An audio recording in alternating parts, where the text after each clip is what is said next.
Innal hamdalillah nahmaduhu wa nasta'inuhu wa nastaghfiruh wa na'udzu billahi min shururi anfusina wa min sayyiati a'malina.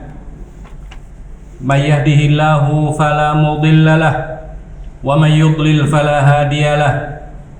Asyhadu an la ilaha illallah wahdahu la syarika lahu wa asyhadu anna Muhammadan 'abduhu wa rasuluh.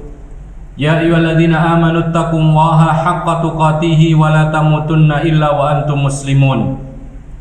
Ya ayyuhan nasu taqu rabbakumul ladzi khalaqakum min nafsin wahidah wa khalaqa minha zawjaha wa bassa minhuma rijalan katsiran wa nisaa'a wattaqullaha alladzi tasaaluna bihi wal arham innallaha kana 'alaikum raqiba. Ya ayyuhalladzina amanu taqullaha wa qulu qawlan sadida yuslih lakum a'malakum wa yaghfir lakum dhunubakum wa may yuti'illaha wa rasulahu faqad faza fawzan 'azima. Amma ba'd. Kaum muslimin jamaah salat Jumat yang dimuliakan oleh Allah Subhanahu wa taala. Di dalam agama Islam, mukjizat Nabi Muhammad sallallahu alaihi wasallam terbesar, teragung dan yang paling abadi adalah Al-Qur'an. Dan Al-Quran disifati oleh Allah Subhanahu wa ta'ala dengan kitab suci yang penuh berkah. Kitabun anzalnahu ilaika mubarakun, kata Allah Subhanahu wa ta'ala, inilah kitab suci Al-Quran yang kami turunkan kepada engkau dengan penuh berkah. Kaum muslimin yang dimuliakan oleh Allah Subhanahu wa ta'ala, namun keberkahan itu tidak akan terbukti kecuali umat Islam membaca, mempelajari, memahami, kemudian mengamalkan isinya. Oleh karena itu kelanjutan ayat tadi, Allah Subhanahu wa taala mengatakan liyadabbaru ayatihi wa liyatadzakkara ulul albab, supaya manusia mau mempelajarinya dan dijadikan sebagai ibrah bagi orang-orang yang memahaminya. Jamaah salat Jumat yang dimuliakan oleh Allah Subhanahu wa taala, marilah sejenak kita berusaha memahami dua ayat di dalam surat Ali Imran ayat 196 sampai 198, atau tiga ayat yang disebutkan ini. Allah Subhanahu wa taala berfirman, la yaghurrannaka taqallubul ladzina kafaru fil bilad mata'un qalilun tsumma ma'wahum jahannam wa bi'sal mihad. Lakinnal ladzina taqaw rabbahum lahum jannatun tajri min tahtihal anharu khalidina fiha nuzulan min indillah wa ma indallahi khairun lil abrar. Yang artinya, jangan sekali-kali engkau tertipu dengan kebebasan orang-orang kafir di negeri mereka. Itu adalah kenikmatan yang sebentar, kemudian ujung mereka adalah neraka jahanam, dan neraka jahanam itu adalah seburuk-buruk tempat kembali. Akan tetapi orang-orang yang beriman, yang bertakwa kepada Allah Subhanahu wa ta'ala, mereka akan mendapatkan surga-surga dari Allah yang mengalir dari bawahnya sungai-sungai. Mereka pun kekal di dalamnya sebagai tempat tinggal mereka selama-lamanya di sisi Allah.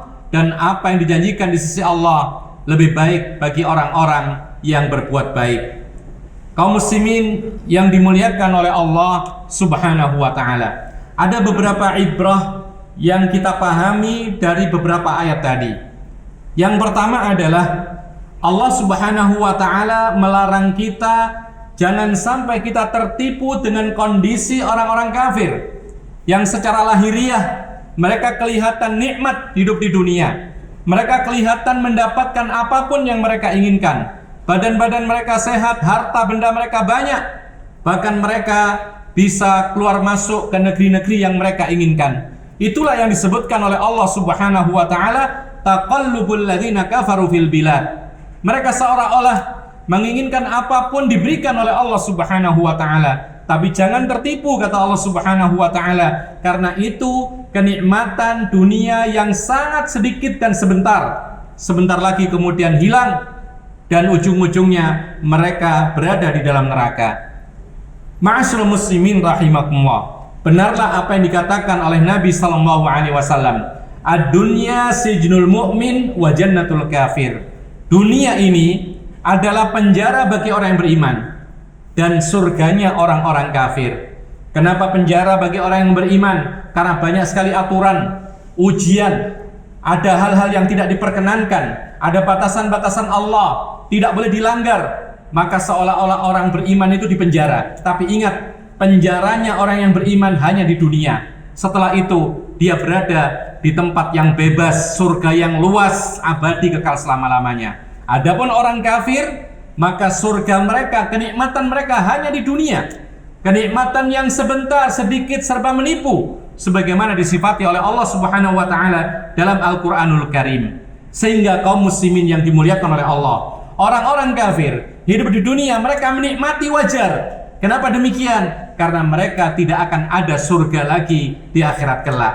Kenikmatan puncak mereka hanyalah di dunia, sementara setelah itu tidak ada lagi surga bagi orang-orang kafir. Ma'asyiral muslimin rahimakumullah. Yang kedua dari ayat-ayat yang kita sebutkan tadi, bahwa banyaknya nikmat yang diberikan oleh Allah kepada manusia. Kenikmatan dunia, bergelimangnya harta benda seseorang manusia di dunia ini, itu bukan standar atau bukan ukuran bahwa dia dimuliakan oleh Allah Subhanahu wa taala. Orang mulia itu bisa jadi orang kaya, tapi juga bisa jadi mereka orang-orang yang miskin.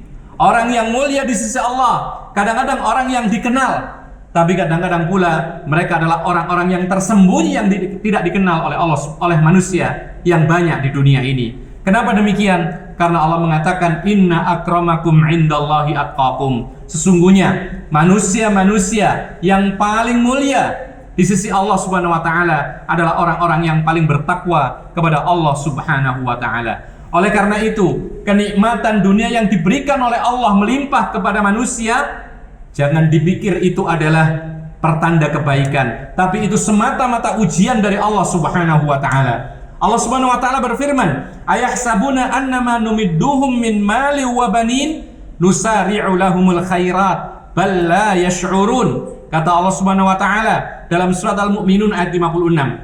Apakah manusia mengira tatkala kami bentang luaskan harta dan anak keturunan yang banyak, berarti kemudian kami percepat mereka mendapatkan kebaikan?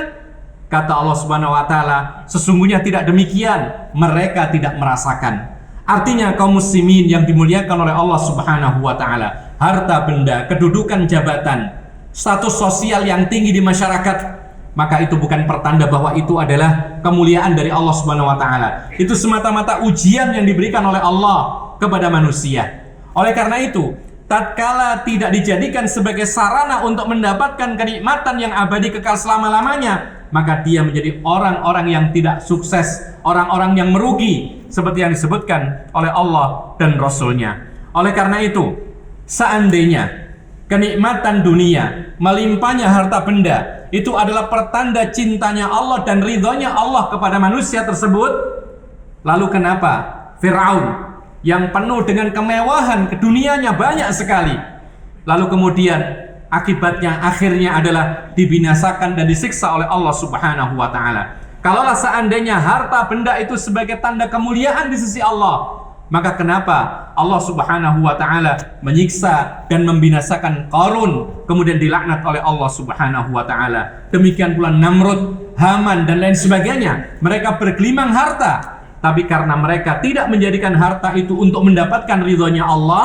maka mereka disiksa dan dibinasakan oleh Allah Subhanahu wa taala. Yang ketiga, ma'asyiral muslimin rahimakumullah, nikmat dunia ini apabila tidak kita jadikan sebagai sarana untuk mendapatkan nikmat akhirat yang kekal abadi selama-lamanya, kita tidak berikan nikmat itu untuk keridhaannya Allah Subhanahu wa taala, maka kita sama dengan terperangkap dengan perangkap, yaitu kenikmatan dunia. Bahasa lainnya adalah jebakan yang dipasang oleh Allah Subhanahu wa taala dengan kenikmatan dunia, kemudian lupa kepada Allah dan aturan Allah, maka bergelimang dalam perbuatan dosa, kemudian dibinasakan oleh Allah Subhanahu wa taala. Oleh karena itu, di dalam sebuah hadis Rasulullah sallallahu alaihi wasallam mengatakan, "Idza ra'aitallah yu'til 'abda minad dunya 'ala ma'asihi ma yuhib, fa innama huwa istidraj." Tsumma tala sallallahu alaihi wasallam qaulahu, "Falamma nasu ma dzukiru bihi, fatahna 'alaihim baban abwaaba kulli syai' hatta idza farihu bima utu akhadnahum baghdatan fa idza hum mublisun. Kata Allah Subhanahu wa taala di dalam surat Al-An'am ayat 44, Allah Subhanahu wa taala menjelaskan tentang perkataan Nabi, yang mana Nabi Muhammad SAW memperingatkan kepada kita semua. Apa kata beliau? Apabila engkau melihat Allah menganugerahkan, memberikan kepada hambanya gemerlap dunia dan seisinya, tapi orang tersebut tetap berada dalam perbuatan dosa dan kemaksiatan semaunya, kata Nabi SAW, maka itulah istidraj, perangkap kenikmatan dunia dari Allah Subhanahu wa taala. Lalu Rasulullah membaca ayat, yaitu falamma nasu, tatkala mereka sudah lupa dengan peringatan-peringatan yang diberikan kepada mereka. Lalu Allah melanjutkan, dan kami bentang luaskan kenikmatan-kenikmatan dunia dari semua pintunya, sampai mereka ketika lupa, lalai dan berbahagia dengan apa yang mereka diberikan oleh Allah Subhanahu wa taala, tiba-tiba kami hukum mereka secara tiba-tiba, lalu kemudian mereka binasa dalam keadaan putus asa. Aqulu hadza wa astaghfirullah li wa lakum innahu huwal ghafurur rahim.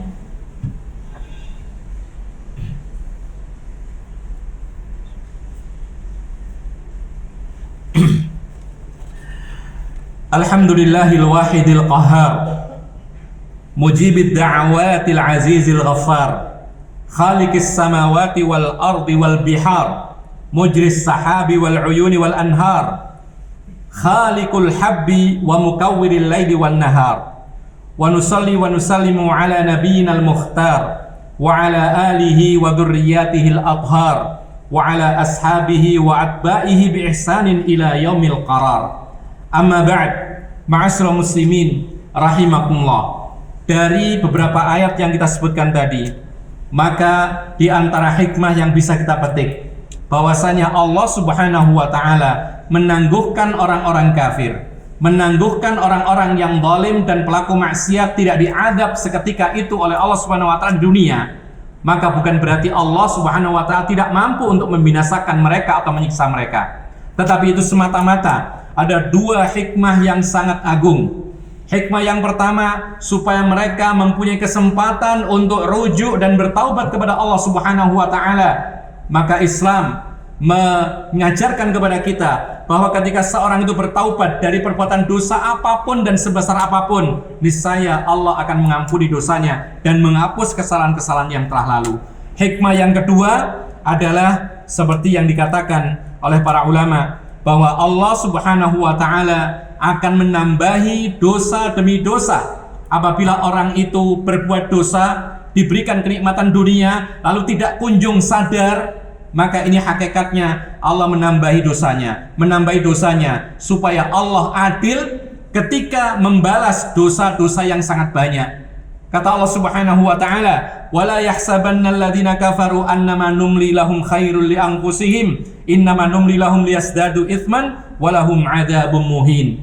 Dalam surat Ali Imran ayat 178, Allah Subhanahu wa taala menegaskan, jangan sekali-kali orang kafir itu menyangka bahwa ketika kami tunda azab untuk mereka itu berarti baik bagi mereka, tetapi kami tunda azab itu supaya mereka bertambah besar dosanya, kemudian mereka berhak atas azab yang sangat pedih dari Allah Subhanahu wa taala.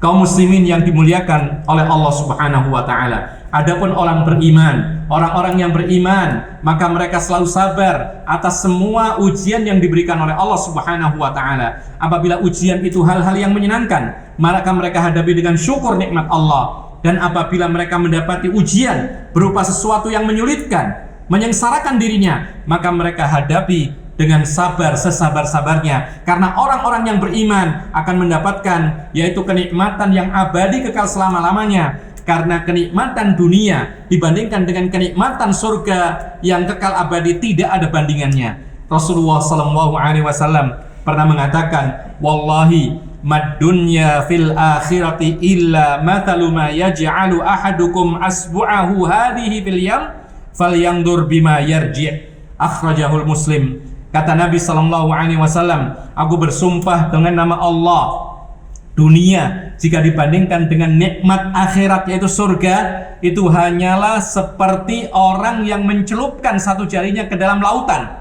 Kemudian menarik kembali, silakan dilihat tersisa apa di jarinya. Setetes dari air laut itulah dunia, dan lautan yang luas tak bertepi itulah kenikmatan, yaitu akhirat yang kekal abadi selama-lamanya. Allahumma gfiril muslimina wal muslimat wal mu'minina wal mu'minat al ahya'i minhum wal amwat. Rabbana innana sami'na munadiyan yunadi lil imani an aminu bi rabbikum fa amanna. Rabbana faghfir lana dzunubana wa kaffir 'anna sayyi'atina wa tawaffana ma'al abrar. Rabbana ighfir lana wa liwalidina warhamhum kama rabbawna shighara. Rabbana atina fid dunya hasanah wa fil akhirati hasanah wa qina 'adzaban nar. Wa sallallahu ala nabiyyina Muhammad wa ala alihi wa sahbihi ajma'in. Wa akhiru da'wana 'anil hamdulillahi rabbil alamin. Wa aqimis shalah.